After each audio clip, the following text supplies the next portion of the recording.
নমস্কার, বেদজ্ঞান আয়ুর্বেদের আরও একটি এপিসোডে আপনাদের সকলকে স্বাগত জানাবো। আজ আপনাদের সঙ্গে রয়েছি আমি অভিনন্দা। মূলত আপনারা জানেন বেদজ্ঞান আয়ুর্বেদ যে কোনো রোগকে একেবারে গোড়া থেকে উপড়ে ফেলে। এটাই আমরা প্রতিটা এপিসোডে শুনতে পাই, জানতে পাই, যারা ফোন করেন, আপনারা যারা উপকৃত হন। সেরকমই আজকেও একটি গুরুত্বপূর্ণ বিষয় আমরা বেছে নিয়েছি আলোচনা করব বলে, যার ব্যাপারে আমারও অনেক কিছু জানার রয়েছে। তবে আজকের কি বিষয় জানিয়ে রাখবো, আলসারেটিভ কোলাইটিস। দেখুন, আলসার শব্দটা তো মোটামুটি আমরা সকলেই জানি, এবং যে এই রোগটা, যখন আমি এটা নিয়ে একটু পড়াশুনো করছিলাম, একটু গুগল থেকেই জানতে পেরেছি যে আমাদের যে বৃহদন্ত্র, সেই যে ট্র্যাকটা, সেখানে খুব যন্ত্রণা হয়, অর্থাৎ এর একটা বিষয় খুব যন্ত্রণায়, এবং তার পাশাপাশি খুব দীর্ঘদিনের, অর্থাৎ ক্রনিক পেইন বা দীর্ঘদিনের সমস্যা হিসেবেই কিন্তু আমি মোটামুটি যেটুকু বুঝলাম। তবে এই রোগটার পরবর্তীকালে মানে দীর্ঘদিনের যেহেতু, তাহলে অনেক দিন থাকলে পরে কি কি সমস্যা হতে পারে? নিশ্চয়ই অনেক দিন একটা সমস্যা শরীরে থাকলে তার একটা সাইড এফেক্টস তো রয়েছে, এবং বড় কোনো সমস্যা হওয়ারও চান্স রয়েছে। সেক্ষেত্রে এখানে কি কি হতে পারে? কারণ আমাদের শরীরের গুরুত্বপূর্ণ একটা অঙ্গে হয়, যেটা আমি জেনেছি। এবং এই রোগটা কেন হয়, সেটা কি করে ঠিক হবে, আদৌ ঠিক হবে কিনা, পার্মানেন্টলি ঠিক হবে কিনা, সেটাই কিন্তু আজকের এপিসোডে জানবো। এবং তার আগে জানিয়ে দেবো, এই অনুষ্ঠান যাদের নিত্য পছন্দের একটি অনুষ্ঠান হয়ে উঠেছে, সব সময় যাতে এই অনুষ্ঠান দেখতে পারেন, তার জন্য কি করতে হবে? সব সময় যেহেতু টিভির সামনে বসার সময় হয় না, সেক্ষেত্রে হাতে ফোন রয়েছে, এবং ফোনে গিয়ে ইউটিউব রয়েছে, সেখানে গিয়ে সার্চ করুন CTVN AKD+। একেবারেই চলে আসবে লোগো, এবং সেখানে দেখতেই পাচ্ছেন লাইভ স্ট্রিমিং চলছে এই মুহূর্তে। এবং পরবর্তীকালেও যখন এই অনুষ্ঠান আপনারা দেখতে চাইবেন, অর্থাৎ লাইভ শেষ হওয়ার পরে, সেখানেও কিন্তু দেখতে পারবেন। আর তার জন্য অবশ্যই সাবস্ক্রাইব করতে হবে। এবং আজকে মূলত যেই বিষয়টি আপনাদের জানালাম শুরুতেই, একেবারে আজকের যেই টপিক আলসারেটিভ কোলাইটিস, এবং এই ব্যাপারে আমাদের আরও বিস্তারিত জানাবেন আজকে যিনি রয়েছেন আমাদের সঙ্গে, ডক্টর সুলতান খান। ডক্টরকে অনেক অনেক স্বাগত। নমস্কার। নমস্কার স্যার। আজকে মূলত যে বিষয়টিকে আমরা বেছে নিয়েছি, আলসারেটিভ কোলাইটিস, মোটামুটি তো আমি একটু দেখেছি গুগল থেকে, সেক্ষেত্রে আমি আরও বিস্তারিত জানবো আপনার থেকে, এবং তার পাশাপাশি কেন হয় সেটাও জানবো। দেখুন, কোলাইটিস, আলসারেটিভ কোলাইটিস, আপনি ঠিকই বলেছেন। আলসার মানে হচ্ছে আমাদের একটা ঘা, কিন্তু কোন জায়গা হচ্ছে এটা জানা খুব দরকার, কারণ কি এর আগে আমি পেপটিক আলসার নিয়ে প্রোগ্রাম করেছি, যেখানে আমরা গ্যাস্ট্রিক আলসার বা ডিউডিনাল আলসার নিয়ে আমরা কথা বলেছি, বা ইসোফেজিয়াল আলসার নিয়ে আমরা কথা বলেছি। মানে পেটে যে খাদ্য নালী রয়েছে বা যে আমাদের স্টমাক রয়েছে, তার ভিতরে যেখানে যেখানে আলসার হয় সেই জায়গাগুলো আমি অনেকবার আলোচনা করেছি। আজকে একটু আমি আলোচনা করতে চাইছি যে আমাদের ইন্টেস্টাইনগুলো রয়েছে, যেটা small intestine and big intestine, large intestine যেটা আমাদের রয়েছে, এই ভিতরে যখন আমাদের এই আলসারগুলো তৈরি হয়, তাকে কিন্তু কোলাইটিস বলা হয়। বেসিক্যালি এটা আমাদের টার্ম রয়েছে কোলন, যেটা বলা হয়। সেখানে কিন্তু যখন কোনো ধরনের ইনফ্লামেশন হয়ে যায়, তাকে আমরা বলি আলসারেটিভ কোলাইটিস। এটা পার্ট রয়েছে, এটা কিছু ভাগ রয়েছে, মানে যেই জায়গা হয় সেরকম আমাদেরকে কিন্তু এটা নাম দেওয়া হয় আলসারেটিভ কোলাইটিস। আর এই প্রবলেমটা ক্রনিক প্রবলেম, এটা না যে এটা একদিন দুদিনে আমাদের সমস্যাগুলো হয়ে যায়, এটা কিন্তু দীর্ঘদিনে আমাদের এই সমস্যাগুলো কিন্তু আস্তে আস্তে আস্তে একটা জায়গায় গিয়ে আমরা দেখি এটা আলসারেটিভ কোলাইটিস বলে একটা সমস্যা আমাদের শরীরে তৈরি হয়ে যায়। এই সমস্যাটা এমন একটা সমস্যা যে হয়ে গেলে যে আপনি মানে মারা যাবেন এমন কিন্তু না, কিন্তু আলসারেটিভ কোলাইটিস হয়ে যাওয়ার পর আপনার জীবনটা কিন্তু খুবই কষ্টদায়ক হয়ে যাবে। কেন, আপনি ইজিলি যে কোনো খাবার আপনি টলারেট করতে পারবেন না, খেতে পারবেন না, হজম করতে পারবেন না, যে কোনো জায়গায় আপনি যেতে পারবেন না। সব সময় আপনার শরীরে, কেন কি যে সিমটমসগুলো রয়েছে এখানে কিন্তু, যখন আলসার রয়েছে তো নিশ্চয়ই আমাদের ডায়রিয়ার সঙ্গে ব্লাডে একটা লক্ষণ থাকে আমাদের। তো ন্যাচারালি যেখানে আমাদের ব্লাড লস হয়, তো সেখানে অ্যানিমিয়া হয়ে যায়, তো আমাদের শরীর পর্যন্ত দুর্বল হয়ে যায়। তো এই জন্য আলসারেটিভ কোলাইটিসটা খুব ইম্পর্টেন্ট একটা টপিক রয়েছে, কেন কি আমরা অনেক ধরনের রোগ এখানে ডিসকাস করি আপনাদেরকে জানানোর জন্য, আপনাদেরকে অ্যাওয়্যার করার জন্য যে পেটে কিন্তু অনেক ধরনের সমস্যা হয়। সেই জন্য আপনারা একটু অ্যালার্ট থাকবেন যে পেটে যখন কোনো সমস্যা হয়, তাকে ইমিডিয়েটলি ডক্টরের সঙ্গে কনসাল্ট করা উচিত। আচ্ছা, মানে এটার সাথে পেটের একটা সমস্যা, অর্থাৎ আলসারের তো একটা যোগাযোগ বেশ রয়েছে, কিন্তু তার সাথে একটা প্রশ্ন রয়েছে আমার, যে মূল কি কারণ, যার জন্য মানে একদম গোড়া থেকে যদি বলি, তাহলে কি থেকে শুরু হয় এই সমস্যাটা? দেখুন, আলসারেটিভ কোলাইটিসের যেটা কারণগুলো যেটা আমরা দেখি, সেটা হচ্ছে ইনফেকশন হতে পারে আমাদের, অটোইমিউন ডিজিজে এই রোগটা আমাদের চলে আসে আমাদের। তারপর হচ্ছে ইস্টেমিক, মানে সেখানে ল্যাক অফ আমাদের ব্লাড সার্কুলেশনের জন্য এই প্রবলেমটা আমাদের হয়ে যেতে পারে।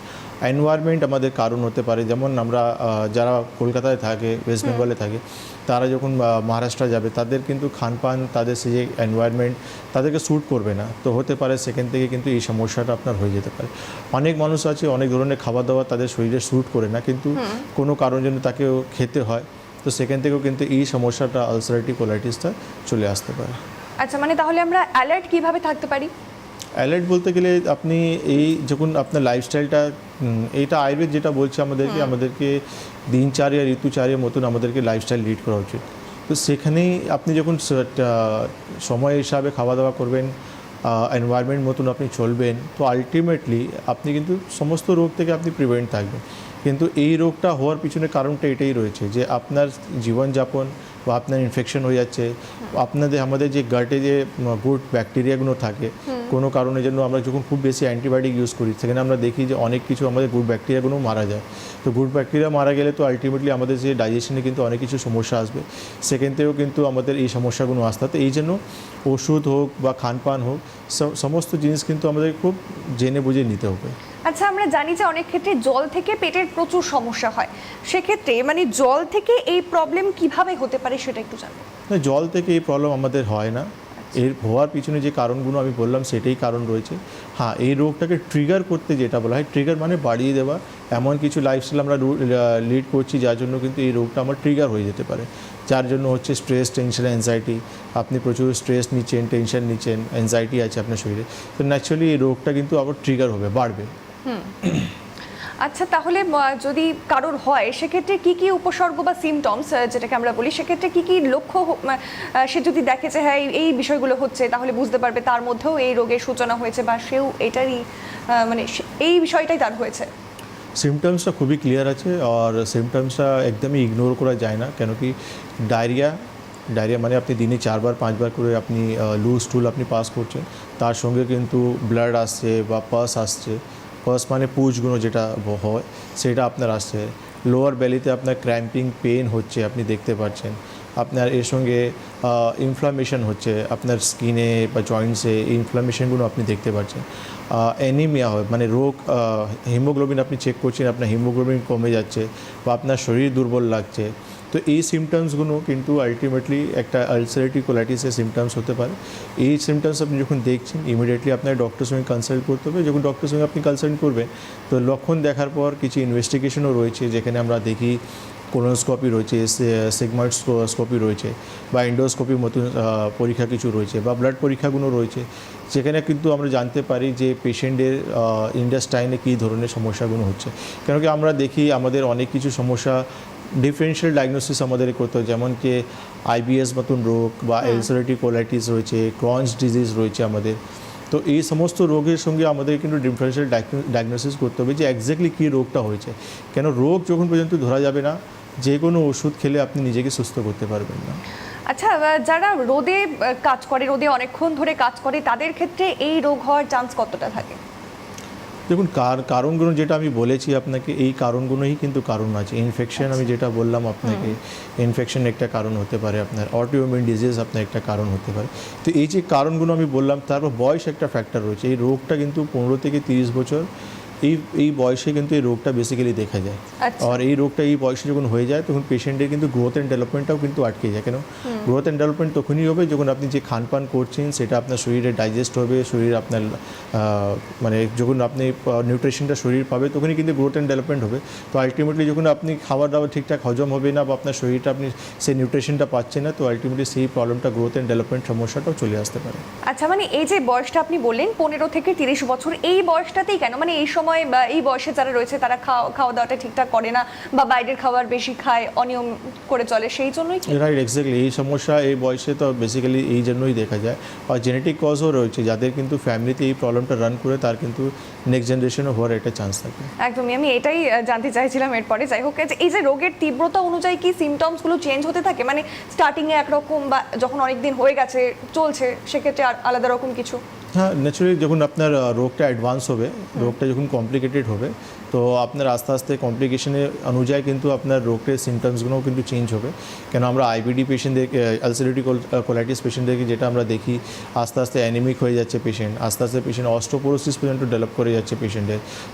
সেখানে আস্তে আস্তে দেখা যায় যে কোলনে কিন্তু একটা সোর বা হোল হয়ে যাওয়ার চান্সেস থাকে। এবার রোগটা যখন অনেক দিন থেকে যায় তখন সেখান থেকে ক্যান্সার পর্যন্ত টার্ন করে যেতে পারে পেশেন্টের।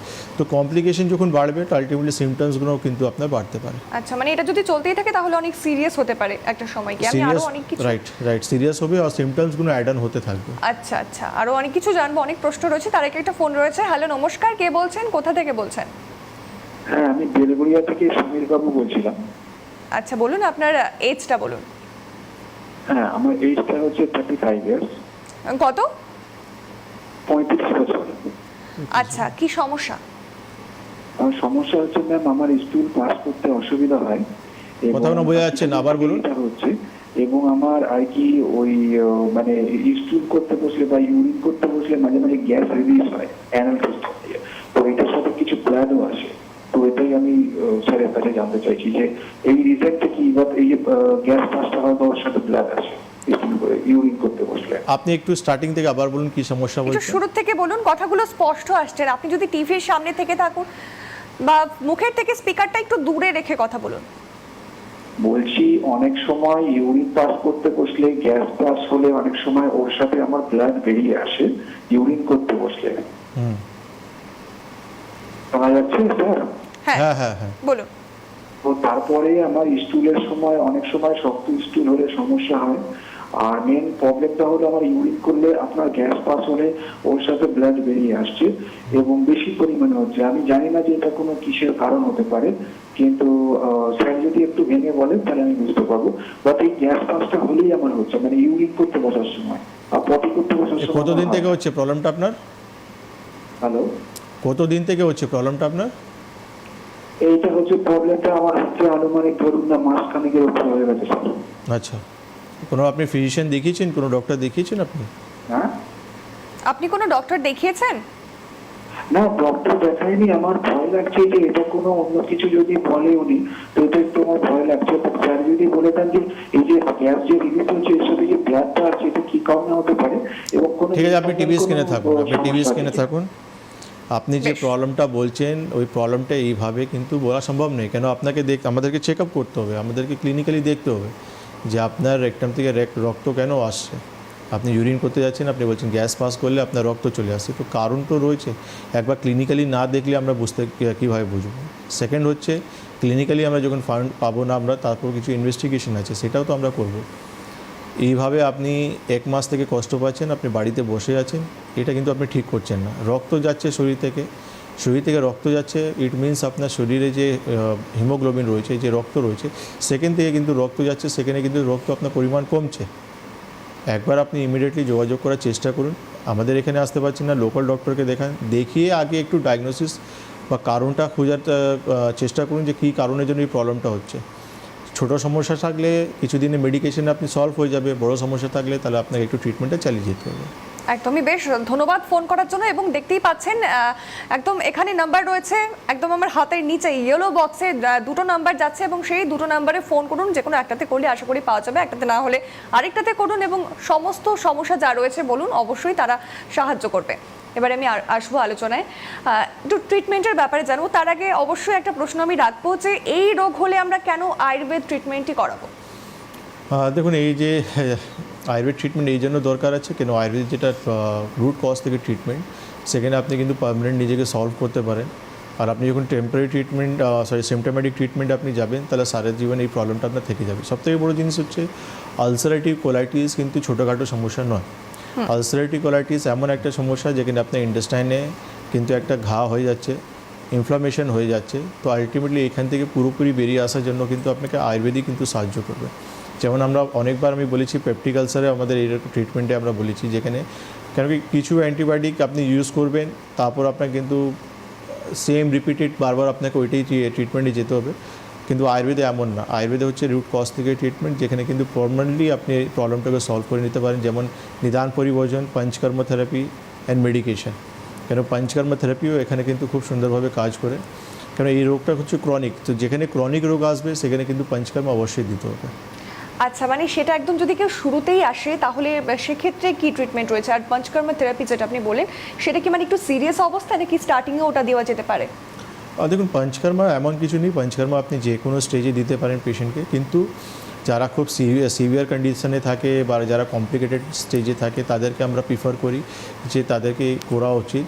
আর যারা প্রাইমারি স্টেজে রয়েছে বা সত্যি রোগটা স্টার্ট হয়েছে তাদেরকে না নিলেও চলবে, কিন্তু আমরা বলি করে নিতে, কেন কি বডি হচ্ছে আমাদের সুপারসোনিক মেশিন, আমরা প্রচুর খাটি, প্রচুর কাজ করি, প্রচুর খাওয়া দাওয়া করি, আমরা আমাদের শরীরে সবসময় আমরা নিঃশ্বাসে মানে থ্রু আমাদের শরীরে প্রচুর ব্যাকটেরিয়া ভাইরাস আমাদের শরীরে যাচ্ছে, তাকে কিন্তু স্ট্রং রাখার জন্য ইমিউন সিস্টেমটাকে আমরা পঞ্চকর্মা থেরাপি খুবই সুন্দর কাজ করি। আচ্ছা, আরও অনেক কিছু জানবো, তার আগে একটা ফোন রয়েছে। হ্যালো, নমস্কার, কে বলছেন, কোথা থেকে বলছেন?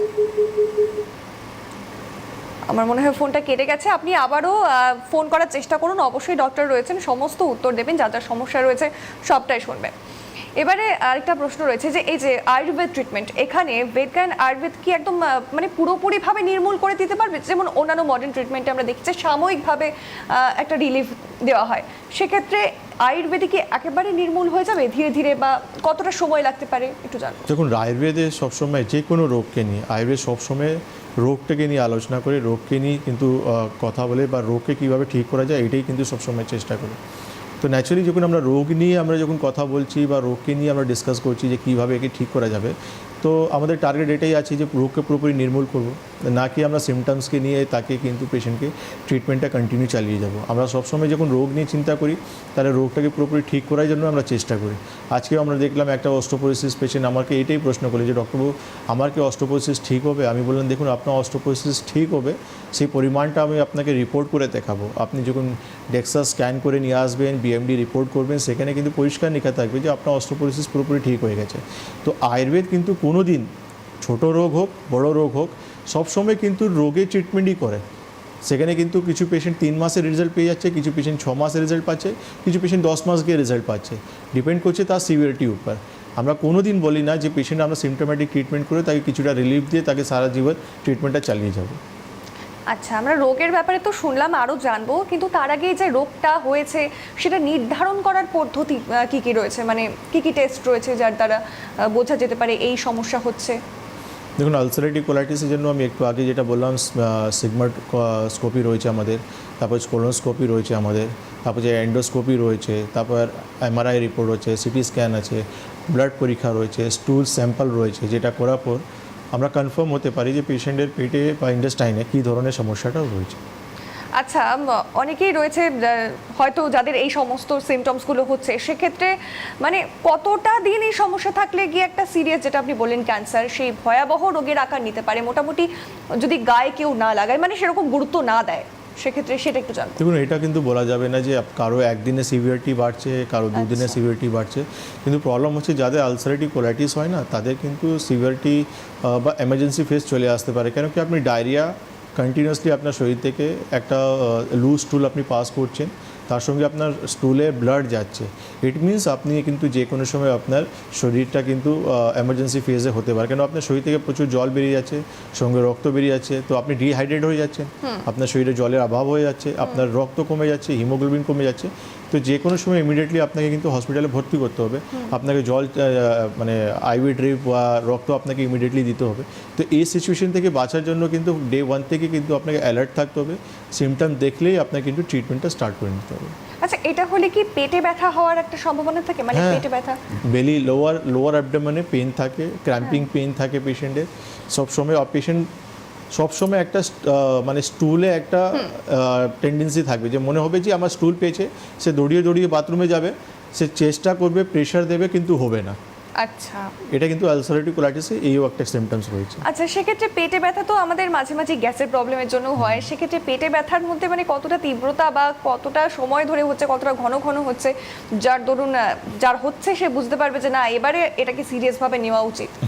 দেখুন, সবথেকে প্রথম জিনিস হচ্ছে আপনার সিভিয়ারিটি একটা ডক্টরই কিন্তু আপনাকে কমপ্লিটলি বলতে পারবে। কেন কি আমি যে লক্ষণগুলো বললাম এই লক্ষণ দেখে ইমিডিয়েটলি আপনাকে ডক্টর কাছে যেতে হবে। আপনি কেন ওয়েট করবেন যে আমার এমার্জেন্সি সিচুয়েশনেই আমি যাব? আপনি প্রথম দিন যখন আপনি দেখছেন আপনার বডি যখন সিমটমসগুলো এসব দিচ্ছে, ইমিডিয়েটলি আপনি ডক্টরের সঙ্গে কনসাল্ট করে আপনার প্রবলেমটা আপনি সলভ করলেন। নাকি আপনি ওয়েট করবেন যে আমার শরীরে হিমোগ্লোবিন 5-এ চলে আসবে, 4-এ চলে আসবে, তখন আমি ডক্টরের কাছে যাব, বা আমার শরীর থেকে প্রচুর ফ্লুইড লস হয়ে যাবে যেখানে আমি দাঁড়াতে পারবো না, তখন আমি ডক্টরের কাছে যাব। এটা কিন্তু ঠিক নেই। আপনি ডে 1 থেকে আপনি সিমটমস দেখবেন, এটা আপনি ওয়েট করবেন না যে আমার পেনটা 6 ঘন্টা থাকলে তখন আমি ডক্টরের কাছে যাব, না, একদমই নেই। যখন সিমটমস দেখলেন ইমিডিয়েটলি ডক্টরের সঙ্গে কনসাল্ট করবেন। সিভিয়ারিটি ডক্টর বলবে যে আপনার কন্ডিশন কোন, মানে আপনার প্রবলেমটা কোন জায়গায় দাঁড়িয়ে আছে। আচ্ছা, আর খানিকক্ষণ আগে আপনি বললেন সেই দীর্ঘমেয়াদী সমস্যাটা হতে হতে একদিন ক্যান্সারের রূপও ধারণ করতে পারে। সেক্ষেত্রে ক্যান্সারের পাশাপাশি আর কি কি ক্রনিক কন্ডিশন হতে পারে? দেখুন, ক্যান্সার যেটা আমি বললাম তার সঙ্গে আমি এটা বলছি যে অস্টোপোরোসিস মতন একটা রোগ, মানে হাড়ের আপনার ডেনসিটি কমে যায়। তো হাড়ের ডেনসিটি কমে যাচ্ছে কেন কি এই রোগের জন্য আপনার হাড়ে বা জয়েন্টসে ইনফ্লামেশন চলে আসে। আলসারেটিভ কোলাইটিস পেশেন্টদের হাড়ে বা জয়েন্টসে ইনফ্লামেশনগুলো চলে আসে। তো সেখান থেকে কিন্তু পেশেন্ট আস্তে আস্তে অস্টোপোরোসিস দিকেও টার্ন করে যেতে পারে। তো অস্টোপোরোসিস, ক্যান্সার, অ্যানিমিয়া, এসব একটা কমপ্লিকেশন রয়েছে। মানে একাধিক। আচ্ছা, আরও জানবো, তার আগে একটা ফোন রয়েছে। হ্যালো, নমস্কার, কে বলছেন, কোথা থেকে বলছেন? হ্যাঁ, আমার নাম পাবন বাহাদুর, আমি দক্ষিণেশ্বর থেকে বলছি। বলুন, আপনার বয়সটা বলুন। হ্যাঁ, আমার 44 ইয়ার্স। আচ্ছা, কি সমস্যা হচ্ছে? হ্যাঁ, আমার না মানে অ্যাসিড হয় ম্যাডাম। আমি বাড়ির খাবারটাই আমি নিয়ে যাই, ওটা আমি সকালবেলা খেতে পারি না বলে তাই জন্য অফিসে গিয়ে আমি একটা ব্রেকফাস্ট খাই আর তারপরে লাঞ্চ খাই। তো ব্রেকফাস্ট খাওয়ার সময় আমার অসুবিধা হয় না, লেকিন লাঞ্চ খাওয়ার পরেই, বাড়ি খাবারের লাঞ্চ খাওয়ার পরেই আমার না দেখি কিছুক্ষণের পরে না অ্যাসিড হতে আরম্ভ করে দেয়। আর এটা মারাত্মক 1 ঘন্টা মতো থাকে। মানে এটা দীর্ঘদিন হচ্ছে, মানে 2-3 মাস থেকেই আমি দেখছি। তাই জন্য আজকে হঠাৎ তাদের লাইফ এটা দেখলাম বলে ফোন করলাম আমি। মানে লাঞ্চ আর ব্রেকফাস্টটা কতক্ষণে আপনি করেন? মানে বাড়ি থেকে আমি নিয়ে যাই যে খাবারটা, তারপরে ওই ব্রেকফাস্টে যখন খাই তখন অসুবিধা হয় না আমার, সেখানে ওটাই আমি মানে আর্ধেক খাওয়াটা আমি যখন লাঞ্চে খাই ওটা, তখন না একটু অ্যাসিড হয় স্যার।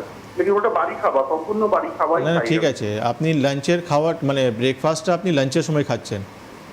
না না, ব্রেকফাস্ট আমি করিনি, মানে দুটো লাঞ্চ আমি নিয়ে যাই, টিফিন নিয়ে যাই। টিফিনটা সেই সময় বানানো থাকে, এক পার্ট আমি সকালবেলা যখন ব্রেকফাস্ট করি তখন অসুবিধা হয় না আমার। সেকেন্ড যখন দ্বিতীয় পার্টটা আমি ওই 7-8 ঘন্টা পরেই আমি খাই ওটা লাঞ্চে, তো ও সেই সময় না অ্যাসিড আমার ওটা হয়। লাঞ্চের সময় ঠিক আছে না আগে পিছনে হয়ে যায়? আচ্ছা, হ্যাঁ, লাঞ্চের টাইমটা ফিক্স আছে না আগে পিছু হয়ে যায় টাইমটা? না না, মানে 8 ঘন্টা এদিক ওদিক হতে পারে, নাহলে আমরা 1 থেকে 1.5 ঘন্টার মধ্যে আমরা লাঞ্চ করি নিই। আচ্ছা আচ্ছা, ঠিক আছে, আপনি টিভি স্ক্রিনে থাকুন। দেখুন, আপনার প্রবলেমটা বেসিক্যালি ইনডাইজেশনের সমস্যা হচ্ছে, আপনার খাবারটা ঠিকঠাক হজম হচ্ছে না, এই জন্য আপনার অ্যাসিড ফর্ম হয়ে যাচ্ছে। তো একটু আপনি কনসাল্ট করুন, কিছু মেডিকেশন রয়েছে, সেটা নিলে আপনার প্রবলেমটা পুরোপুরি সলভ হয়ে যাবে। ইনডাইজেশন প্রবলেম রয়েছে, তার জন্য কিছু মেডিসিন রয়েছে যেটা কিন্তু আপনাকে ডাইজেশন করতে হেল্প করবে, প্রবলেমটা আপনার পুরোপুরি ঠিক হয়ে যাবে।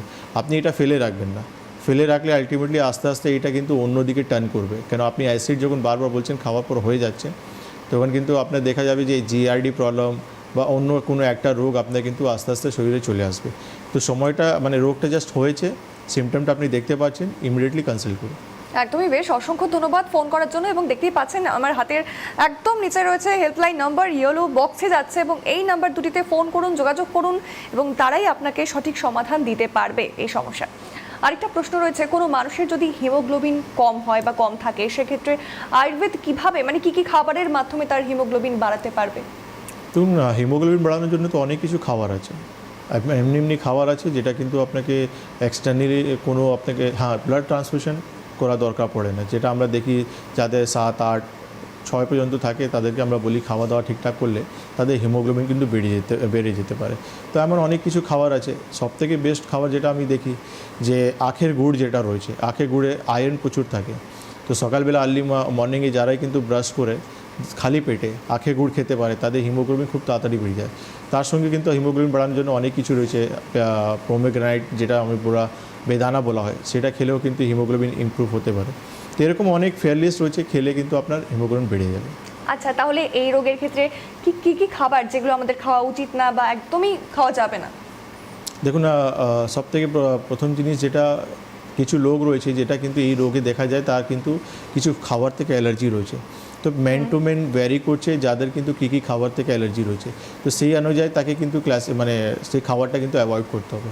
আর সেকেন্ড জিনিস হচ্ছে তেল ঝাল মশলা তো আপনাকে অ্যাভয়েড করতেই হবে।